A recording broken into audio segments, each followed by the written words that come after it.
is fighting with the monsters along with her new batch of soldiers, but they are completely overwhelmed by their numbers, and Mia even notices a far sinister presence deep inside the forest. Meanwhile, Erza is wondering if Philia's plan will work out on time. She asks Philia how long she thinks Gertonia would last in this situation. Philia replies that at most 4 days.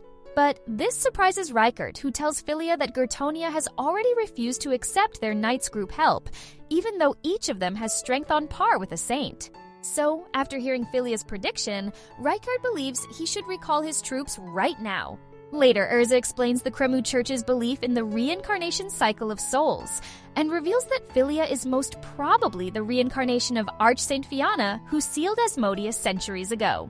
However, according to them, Asmodeus doesn't want to kill her. He actually fell in love with Fianna when she sealed him, so he wants to regain his love this time. This leaves Philia in turmoil as she doesn't understand love. At that time, Oswald then invites her to dinner when the Asmodeus crisis is over, and Philia accepts it happily, while also noticing that there's a weird feeling inside her towards Oswald. Meanwhile, Mia is sickened by how all these nobles are attending her parents' party without a single care of the outside situation. Julius comes there and clings to Mia, telling her to stick with him during the party. At that time, Fernand also makes his entry, surprising the rest of the nobles, and also gives an impressive speech to unite them. For some reason, Julius keeps smiling and even offers him a glass of wine. However, just when Fernand hesitatingly drinks it, he coughs up blood and collapses, with Julius saying goodbye to him. Seeing this, panic stirs among the nobles, and Mia decides to use resurrection magic on him. However, Julius then stops her, saying that there's no need for it. Mia warns him that he is openly claiming he has poisoned Fernand and could receive punishment from the king. But it doesn't affect him, instead, becomes further bold and reveals his father, the king, might not be able to come out of his room, revealing that he also plotted assassination of his father. At that time, a guard comes and reports the king has been assassinated.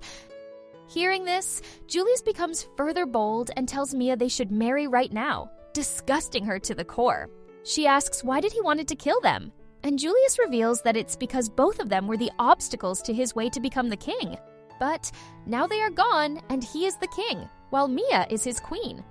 Suddenly, Fernand stands up, revealing he already knew what Julius was planning and had taken the antidote beforehand.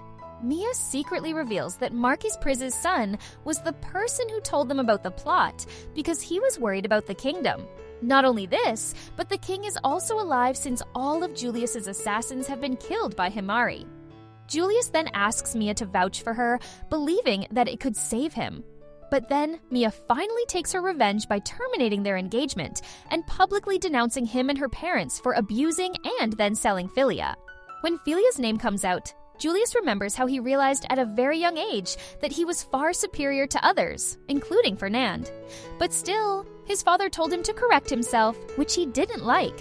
However, one day when Philia came into his life, he realized at the first moment that she was his enemy because of her monstrous talents. So, he sold her to regain his perfect prince image.